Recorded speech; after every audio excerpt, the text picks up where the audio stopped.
Aí, presidente. Já vai entrar, Mário. Tá. Antes de eu falar sobre equipamentos perigosos, máquinas e equipamento perigoso, eu me lembrei de dois fatos importantes que eu gostaria de abordar para vocês. O Luiz Fernando, ele tem trazido alguns trabalhadores da Volkswagen para me acompanhar as perícias. E o último trabalhador que nós tivemos foi um mês passado. Esse trabalhador, ele trabalhava no final da linha, colocando uma armação em cima do teto do Audi, onde ali a água, a canaleta d'água, ali tinha uma proteção, porque esse veículo era para exportação. E ele batia com o punho para encaixar a armação dessa proteção, era de aço, então ele batia. Eu perguntei para ele quantos carros era produzido. Era em torno de 180 que ele me falou. Cada batida, cada carro levava em torno de 10 batidas. Então ele tinha 1.800 batidas por dia. Questionei, fiz o quesito para o perito e no dia da perícia me apresentei. Quando chegou na perícia, por isso que é importante vocês, a prova é de vocês. Quando chegou lá, nós sentamos, que se senta antes da perícia, o perito veio de São Paulo para acompanhar essa perícia, não foi um perito daqui. Foi questionado quantos veículos. Aí a empresa conseguiu provar que eram 90 veículos, a metade do que ele tinha me falado. Fomos na área, o veículo não existia mais. Nos falaram que no pátio tinha 2 veículos. Fomos lá, não encontramos os veículos. E daí? Como fazer a perícia? Vamos apelar para as testemunhas. Quem trabalhou com você? Ah, fulano de tal. Aí o companheiro falou, aquele cara é bom. Vamos conversar com ele. Fomos lá conversar com ele. Foi um desastre. Ele falou tudo o contrário que o trabalhador tinha falado.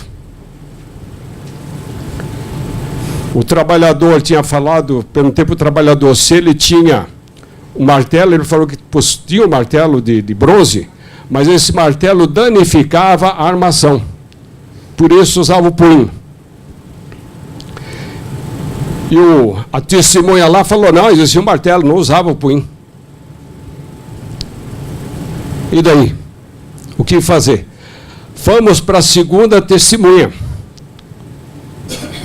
Para outra pessoa, procuramos outra pessoa, era o chefe. Quando o companheiro olhou para aquele chefe, falou, está tudo perdido. Esse cara é um puxa-saco da empresa.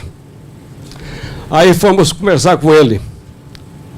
E antes disso, levamos ele na linha de montagem para mostrar aquela proteção embaixo do piso, com borracha, e lá constatamos que o trabalhador usava o martelo de borracha e usava o punho também. Aí fomos conversar com esse chefe lá. Quando o chefe abriu a boca, meu sorriso foi espantoso. Falou, não, usava o punho sim. Aí 50% falava que não e 50% que sim. Qual o procedimento? Aí falei para o perito, olha, em todo o processo, tem que estar a ferramenta adequada para o trabalhador usar. Então, nesse processo aqui, deve ter o martelo. Aí o perito olhou para mim assim e falou, como? Eu falei, eu já fui engenheiro de processo, sei que isso deve existir. É uma prova. Se não tiver lá, é porque não existia. Aí o perito falou para mim, então vou fazer o seguinte, eu vou colocar no meu relatório que o trabalhador batia que isso não estava no processo. Falei, tudo bem. Então, ganhamos a causa.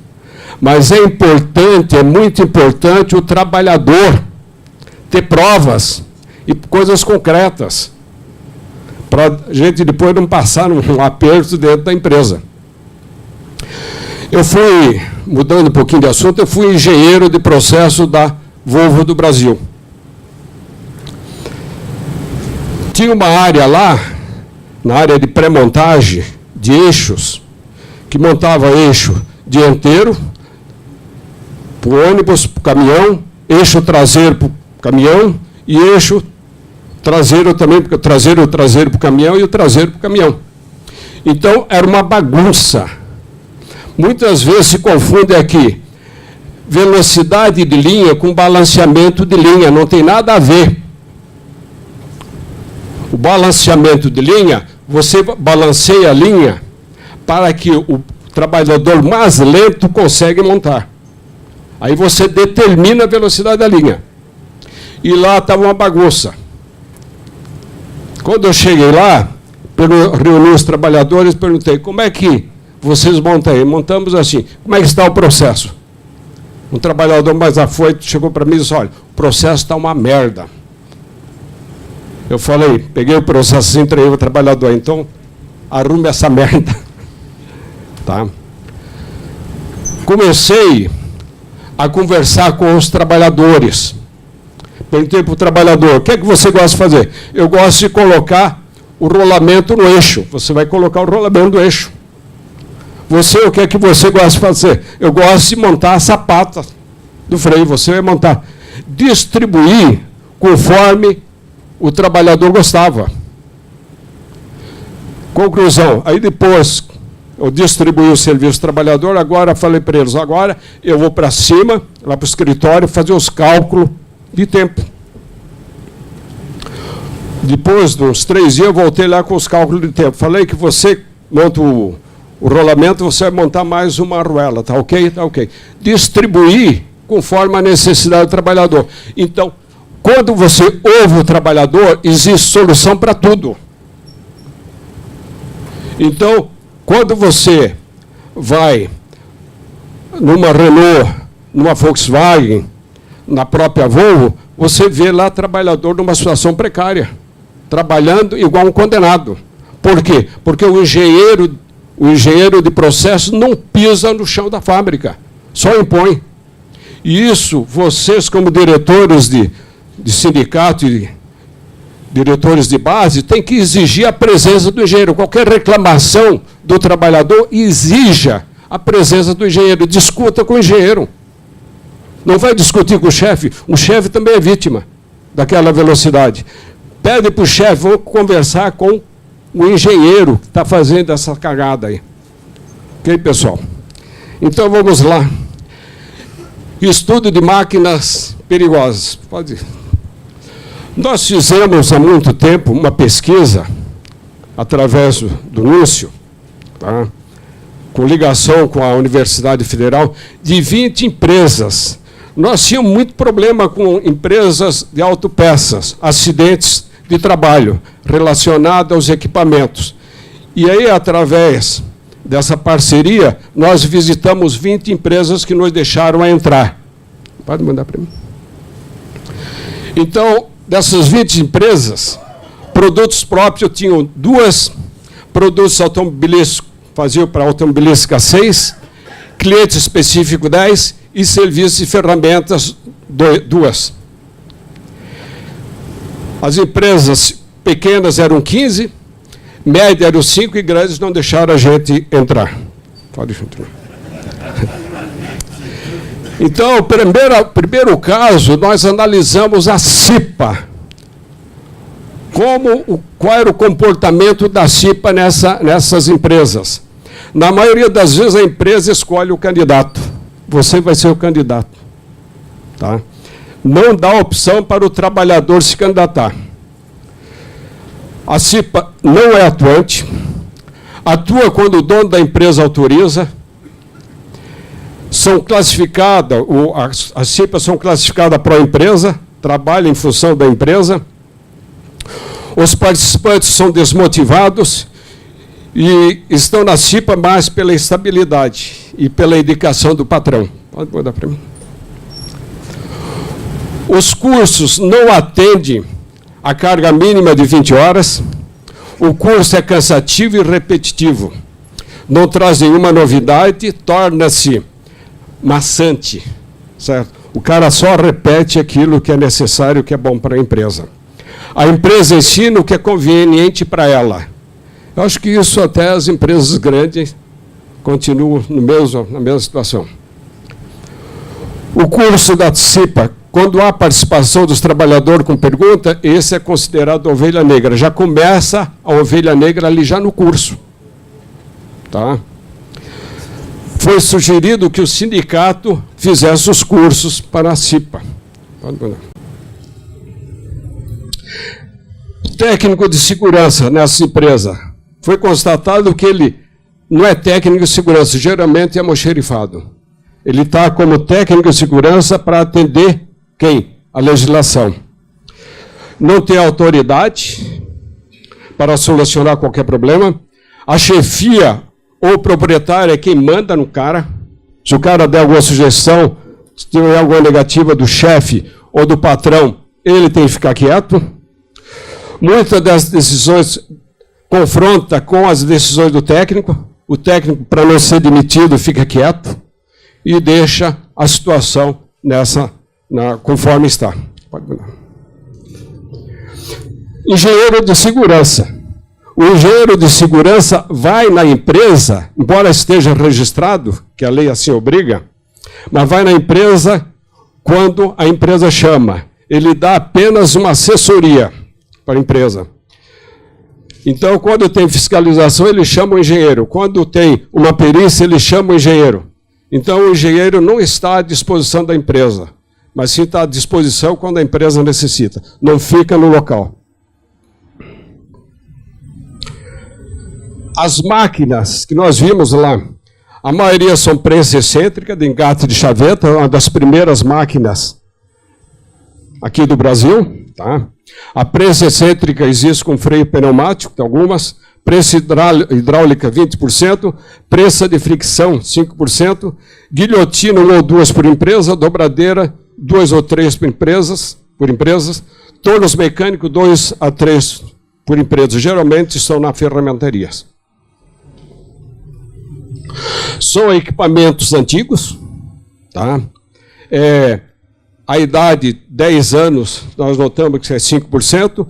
De 11 a 30 anos, o equipamento, 85%. Acima de 31 anos, 10%. Teve prensa lá que não existia mais a etiqueta. Não existia. E quando isso acontece, pode mudar. Geralmente, por ser equipamentos antigos, o chefe, a pessoa mais velha lá, vai fazer o trabalho por tentativa. Vamos ver se essa prensa aguenta essa chapa aqui. Vamos ver se molde essa chapa aqui. Então fica a critério sempre da pessoa, não do equipamento, mas sim da tentativa da pessoa. A prensas até 40 toneladas tem o pedal e manual, bimanual e pedal em prensas grandes. Não existe proteção nas áreas de prensagem, não existe nenhuma proteção nas partes móveis da prensa. As correias de transmissão, na maioria, não são protegidas. As não protegidas são posicionadas no canto, fica lá para ninguém ter acesso. A biela das prensas não são protegidas também. As zonas de prensagem também não são protegidas. Manutenção. É um absurdo. Manutenção só corretiva. Tá? Preventiva, se fala que tem preventiva, mas não existe preventiva. Tá? Notamos que o equipamento estava prensa hidráulica com vazamento de óleo, prensa de fricção com alavanca de freio parado, prensa excêntrica com diversas batidas e vários equipamentos com vários defeitos também. Mecânico de manutenção. O mecânico de manutenção faz tudo. é o cara que faz tudo na empresa. Não tem tempo para nada. E é o cara culpado pela produção. A produção não sai, o cara da manutenção não arrumou direito o negócio. Então, o número não é suficiente de mecânicos, não consegue analisar com detalhes os problemas, em alguns casos, ele faz o que? Gambiarra para poder produzir.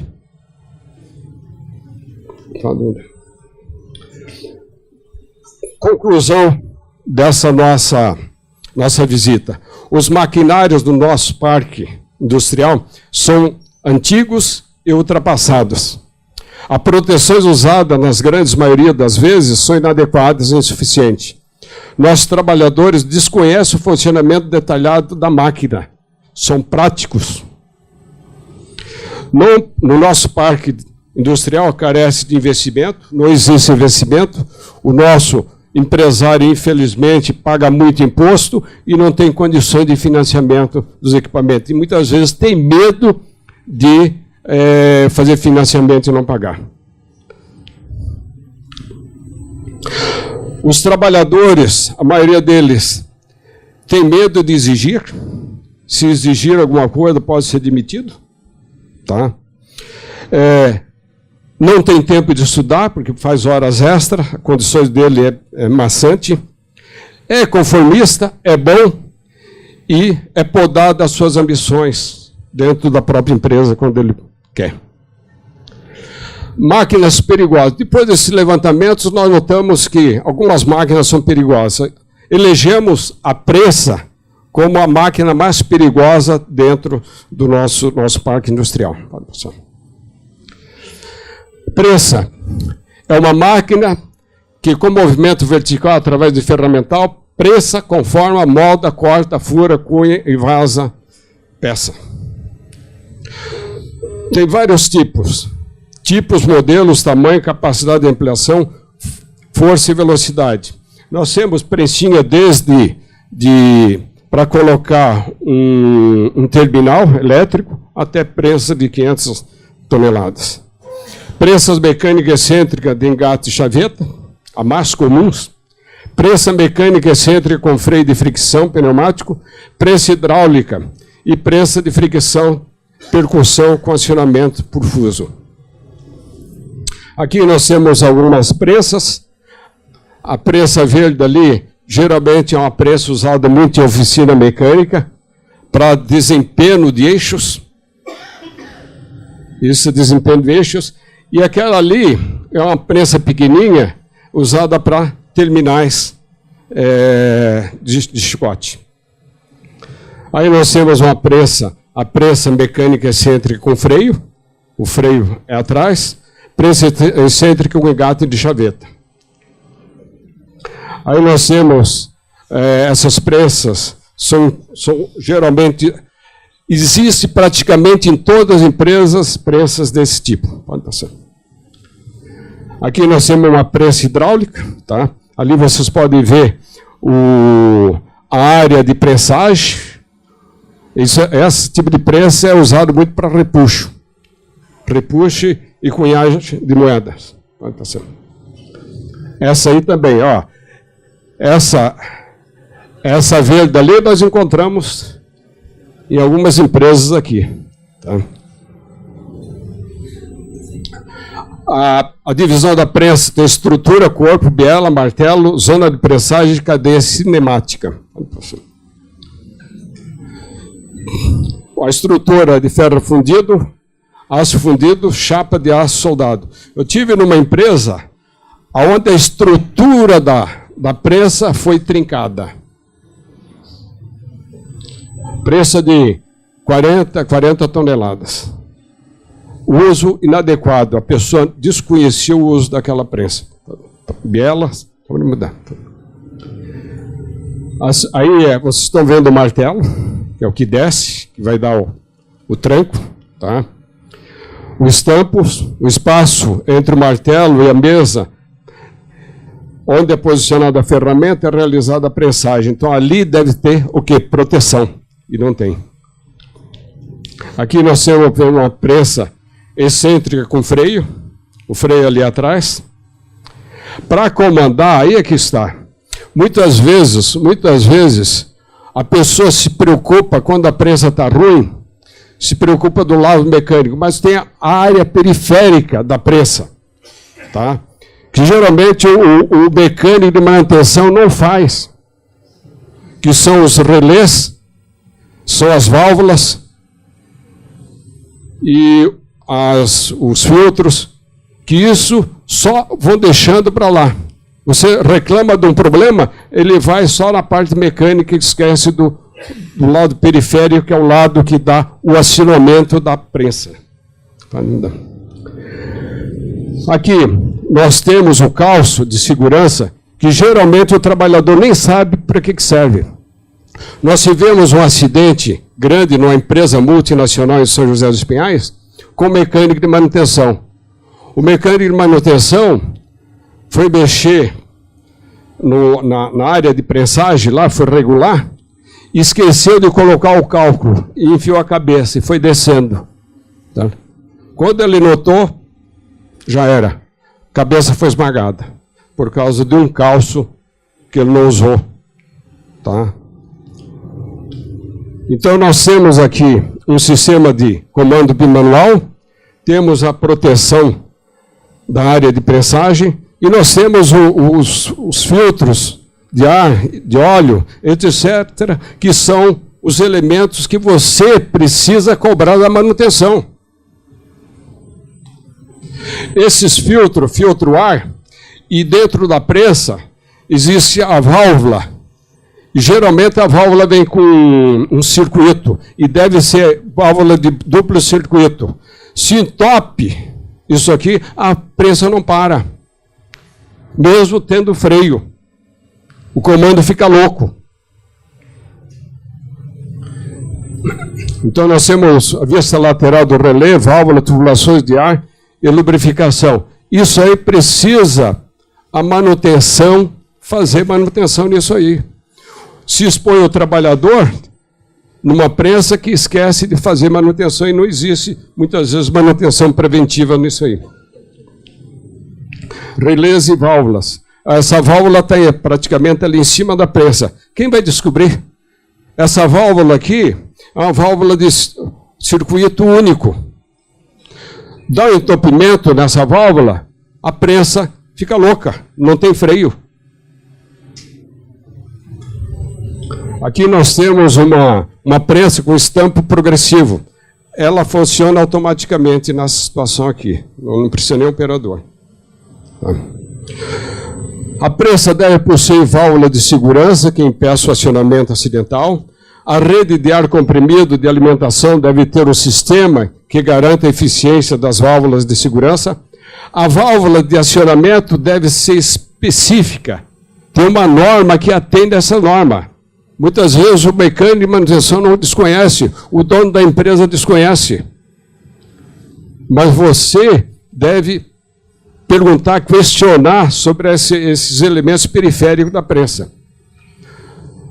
A válvula deve ter fluxo cruzado, deve existir a despressurização rápida e segura, o tempo de parada, tudo isso está especificado por lei. Deve ser de 100 a 200 metros por segundo. O monitoramento para cada ciclo exige o reset. Todas as falhas de prensa precisa resetar. Geralmente a pessoa não faz isso aí. Pode continuar. A estrutura de uma prensa hidráulica. Estrutura do corpo, pistão hidráulico, martelo, comando, zona de prensagem. O martelo recebe uma prensa hidráulica. O martelo recebe o movimento de um pistão que se desloca pela ação do tubo, do fluido, através do óleo. Seu movimento é lento e, se ela não tiver com a manutenção em dia, ela não vai parar. Se ela tiver, ela vai parar. O freio vai acionar. Pode mandar. Aqui nós temos uma prensa com cortina de luz, que a maioria das empresas que nós fomos, não existia cortina de luz. Essa aqui é uma empresa que tem cortina de luz e tem a proteção da grade traseira. Isso vocês têm que exigir em todas as prensas. prensa hidráulica, sistema de proteção, comando manual, uso de pinça. Esse uso de pinça, muitas vezes você vai nas empresas pequenas, o pessoal está pegando a peça com pinça. Quando a peça gruda no estampo, a pessoa vai com a mão. E aí corre o risco. Tá? Então deve existir proteção ao invés da pinça. A NBR 14153 obriga o uso de controle lógico programável de relés de segurança. E também a norma em 693, em 60.204.1, NBR 3930, preconiza o uso de vários relés e outras falhas do componente para que tenha segurança. E muitas vezes essas prensas não têm isso aí. Então, vocês têm que começar a analisar, exigir isso das empresas. Essa prensa hidráulica de percussão, com acionamento difuso, ela é mais para cunhagem de moedas e fazer pequenos frisos, às vezes no tanque, em alguma parte. Pode passar.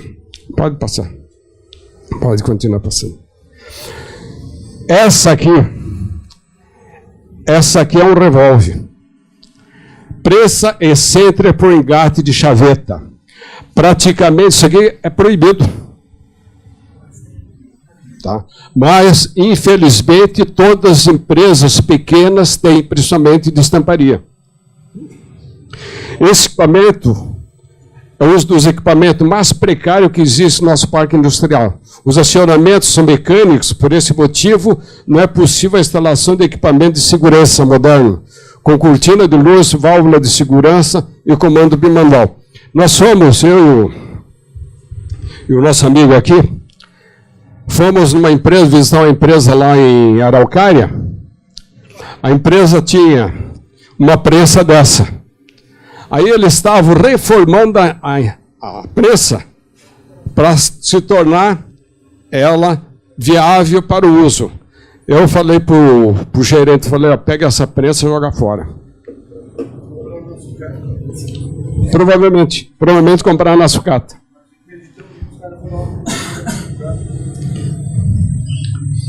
Então essa prensa tem alguns componentes que quebram com facilidade, tá? Que se chama o pino da chaveta, se chama chaveta. Ela é comandada por chaveta, tá? Então isso quebra constante. Quando ela quebra isso aí, ela fica louca, fica repicando, fica batendo. Pode passar. Então essa ruptura aí é fácil romper isso. Pode continuar. São máquinas que mais mutilam os trabalhadores. As normas internacionais já baniram muito tempo o engate de chaveta. No Brasil, 70% das empresas, das prensas, ainda são por engate de chavetas. As pequenas e médias empresas são que mais têm esse tipo de peças, de prensa. A NBR 23.930, no item 3.8, proíbe o engate por chaveta, mas ainda existe. Isso aí, quando o operador pisa, ela libera o mecanismo, mantendo a chaveta numa posição que permite que o eixo fique desengatado. Ela fica livre. Tá? Não tem esse stop. Uma vez iniciado o movimento, ela não para. Ela fica, você com o pé ali, ela fica batendo. Quando a chaveta quebra, não para. Quer dizer, como eu falei, ela fica repicando. Pode. Não existe proteção para esse tipo de máquina. Precisa ser jogado fora. Pode. Algumas proteções que a gente viu, que são essas aí, ó. Tá? Então nós temos grade, nós temos enclausuramento da zona de risco. Pode. Nós temos proteção da alimentação por gaveta. A pessoa coloca a peça aqui e empurra a gaveta. E temos também por tambor. O cara coloca a peça aqui e vai girando. Tá. Temos aqui também ferramenta fechada, né? Alimentação pneumática por gravidade, e também tem salva-mão. Esse salva-mão aí, a hora que a prensa baixa, tem um mecanismo que puxa a mão para trás do trabalhador. Isso eu já vi, mas isso é um absurdo. Tá? A melhor proteção para as prensas são a proteção através de feixe de luz. Tá? Pode passar. Aqui você vê o feixe de luz ali, inclusive está numa distância boa para a pessoa, se a pessoa vai ter uma velocidade da mão, você enfia a mão ali, tem o faixa de luz, tem que cortar o acionamento da prensa, a prensa tem que parar. Mas isso aqui é só, vamos agora dar uma olhadinha nos acidentes. Esse foi mutilado por uma prensa. E o acidente de prensa é mutilação na certa, não existe outra coisa. Ou o cara perde o dedo ou perde a mão. Aí vocês podem ver aí, ó, que a pessoa perdeu o braço. Não tem outra. Não tem. A prensa, qualquer acidente de prensa é mutilação. Pode passar. Aí, ó, você pode até ver essa era uma mulher, ó. A braçadeira dela lá. Olha como ficou a mão dela.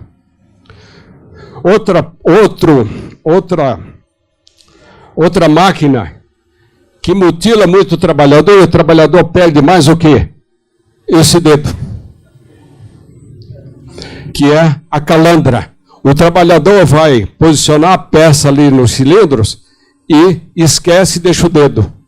E aí a calandra atora o dedo dele.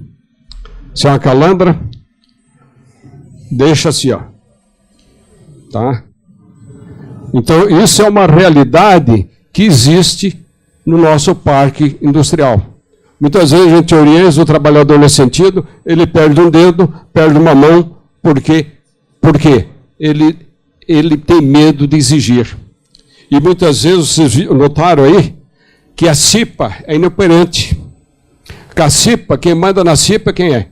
O patrão. Nós temos a guilhotina. Guilhotina também é outra ferramenta de perda de dedo. Você vai posicionar a chapa ali, muitas vezes cortar um filete de chapa ali, você vai pôr a mão ali e vai acontecer os acidentes e vai perder os dedos. Aí a traseira de uma... Pode passar. Aqui tem uma proteção, né?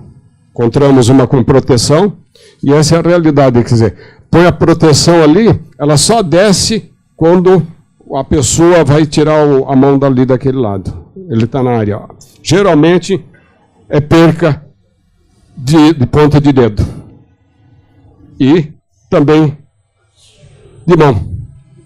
Essa é a realidade nessa característica dessa máquina. Pode passar. Nós temos torno mecânico. Aqui é um Nardini, um mascote, 1,5 metro de barramento. Esse torno é muito simples, mas causa ferimentos graves. Realmente causa. Para operar esse torno, a pessoa não pode ter manga de camisa, não pode ter cabelo comprido, não pode ter corrente, não pode ter brinco, não pode ter aliança, anel, relógio, pulseira. Certo? Senão pode acontecer um acidente aí que eu vou mostrar para vocês. Esse é um carcaceiro. Deve ser um ímã. Ó. Pode acontecer isso aqui, ó. Tá? E isso realmente acontece, não é história, não. E muitas vezes o cipeiro está do lado vendo a pessoa trabalhar ali. E não toma providência porque tem medo. Tá? A situação aí, ó.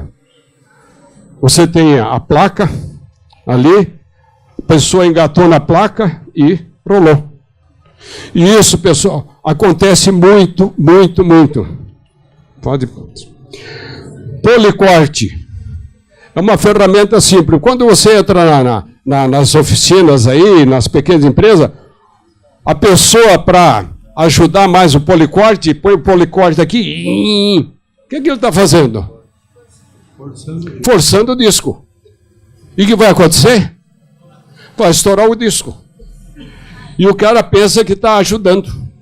Está correndo um grande risco, tá? No policorte. E muitas vezes tira a proteção. Vamos dar uma olhadinha aí. Geralmente isso acontece. Tá? Isso quando não estoura o disco. Quando estoura o disco, isso aí arrebenta, vai caco de vidro, caco de lâmina de corte para todos os lados. Lixadeira. Lixadeira é eu tenho até em casa lixadeira. Tá? Mas o problema da lixadeira está onde? Na forma que você aperta a lixadeira e na forma que você usa a lixadeira. Tá? Olha a pessoa aí, ó. Cadê a proteção da lixadeira? Tá? E isso você encontra na empresa de vocês. Será? Olha a lixadeira aqui, ó. Olha o que pode acontecer com ela, com a pessoa. Pode passar. Isso aqui, ó. Tá? Pode passar. Ou isso aqui. Proveniente de uma lixadeira. Tá? Então, ó. Por que acontece isso aí?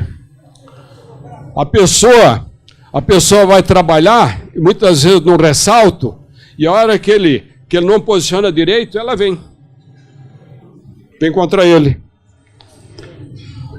Olha, gambiarra, usando uma lixadeira para o quê? Uso de serra.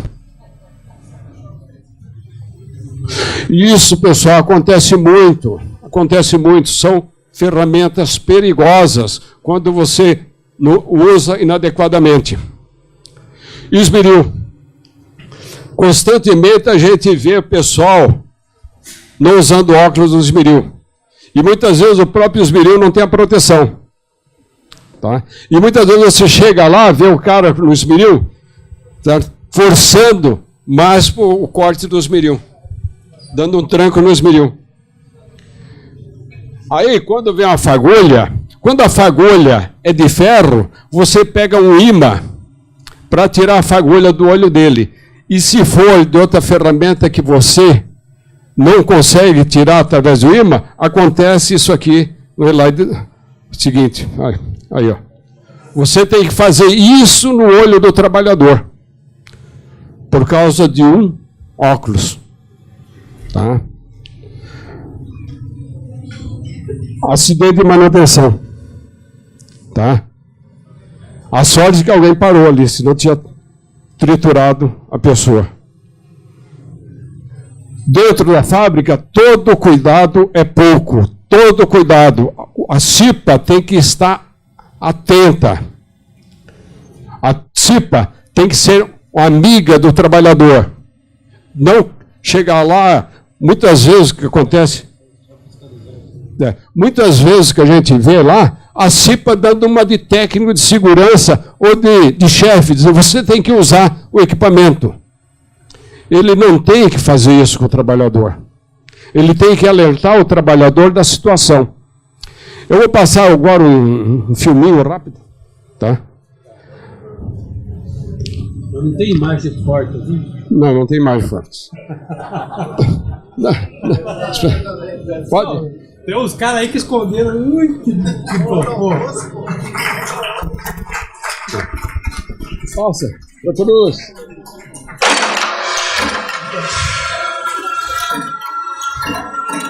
Ó, essa pressa de chadeta.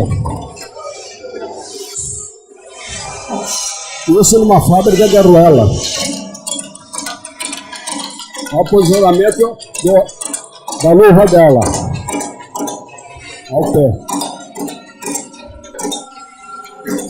Se ela aciona o pé ali, fica com o pé ali, a prensa fica batendo.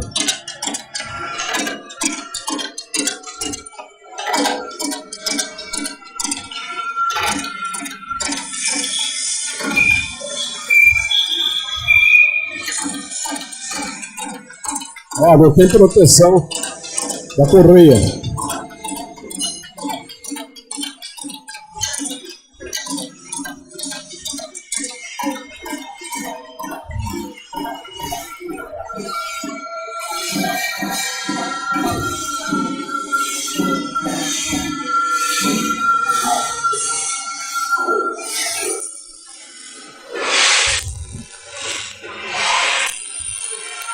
Perto da prensa, o cara está soldando.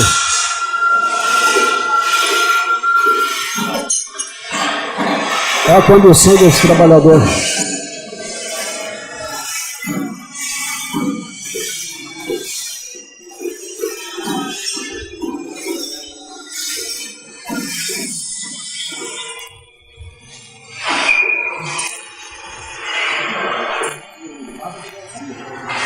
Essa é a fábrica de arruela.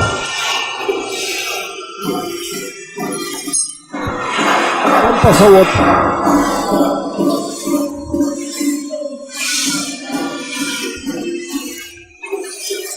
Pode passar o próximo.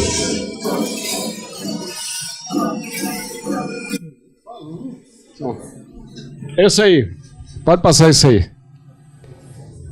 Só mais um aí, só para... Olha a situação. Uma prensinha pequena. A trabalhadora tá ali, ó. Essa aí pelo menos é a proteção da correia.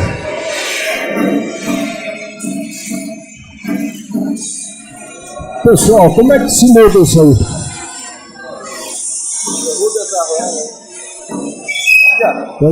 Como é que muda a sua realidade dessa aí? Obrigado. O empresário tem 10 prensinhas dessa. O empresário trabalhava como operador de prensa em outra empresa. Comprou uma prensinha, começou a cunhar essas arruelas e está vendendo as arruelas. Nessas condições, essas trabalhadoras aí necessitam do emprego. Se a gente for denunciar no Ministério do Trabalho, o que vai acontecer? Vão lá fechar a empresa, que fecha mesmo a empresa. Tá? E aí? Resolveu o problema? Não resolveu o problema daquele trabalhador.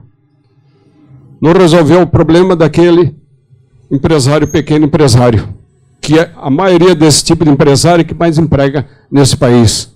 Então, o que ele precisava? O governo facilitar o financiamento para a compra de novas máquinas. O Ministério do Trabalho poderia chegar numa fiscalização e propor isso: olha, nós vamos fechar a tua empresa, só que vamos te dar um prazo para você trocar a tua máquina. Então, vai ter um financiamento, não sei de onde e tal. A JBS teve vários financiamentos. Para um empresário pequeno, não tem financiamento. Como é que a CIPA vai atuar aí?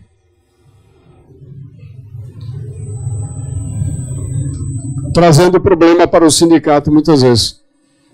E a gente vai lá, tenta conscientizar a compra de outro, fazer algum dispositivo de melhoria contínua nessa empresa. Sabendo da situação da empresa e dos funcionários. Então, muitas vezes, não é só gritar, tem que trazer soluções. E vocês fazem parte dessas soluções do sindicato. Vocês são a chave do nosso trabalho. Vocês que sabem o problema dentro da empresa. Igual o pessoal da Volvo lá, que solucionou o meu problema. Se tornei o melhor engenheiro com ouvir os trabalhadores. E vocês têm que ouvir os trabalhadores. Quando você começa a ouvir os trabalhadores, a solução está na boca daquele trabalhador. de todos os problemas. Muitas vezes o trabalhador de uma empresinha dessa, o trabalhador não quer falar. Por quê? Com medo de perder o emprego dele ali. Tá? E muitas vezes essa empresa fornece para uma Volvo, fornece Ruela para uma Volkswagen, fornece Ruela para uma Renault, para uma Ford. Então, o que precisaria, essas empresas também ajudar esse pequeno empresário com financiamento. Ok, pessoal? Eu acho que é o que eu tinha. O meu amigo aqui quer fazer um comentário. Até o companheiro Núncio comentou ali que muitas dessas prensas por chaveta foram compradas da sucata. A própria NR12, ela determina que quando uma máquina vai ser sucateada, a empresa, que no caso vendeu essa máquina, ela é obrigada a saber a destinação dessa máquina, garantir que ela seja desmontada e sucateada. Assim como tem nas questões de resíduos, de óleos, tudo. Acho que teve alguns 2, 3 anos atrás, a Volvo acabou tendo um problema com um despejo de resíduos de óleo, que ela terceirizava para uma empresa e essa empresa enterrava no terreno no SIC. E vazou, só que daí quando tiraram os tambores, estava lá escrito Volvo do Brasil. Ela foi responsabilizada porque ela tinha que garantir e fiscalizar a empresa que era responsável pela destinação. E outro item também, que só complementando, que a gente fala bastante às vezes da NR12, que é da parte de proteção de máquinas, da NR10, que é a parte de segurança com trabalhos em eletricidade. E é claro que a gente não é obrigado a saber de cor todas as NRs e nem tem como saber. Mas durante o curso de CIPA também, eles devem passar, dizer quais são as normas que existem, para pelo menos que a gente saiba como buscar informação sobre aquele assunto. Então, no caso da NR12, vai pegar a maior parte das empresas. No caso da NR10, geralmente a parte de manutenção. E fora as demais, que daí seria a NR17 de ergonomia.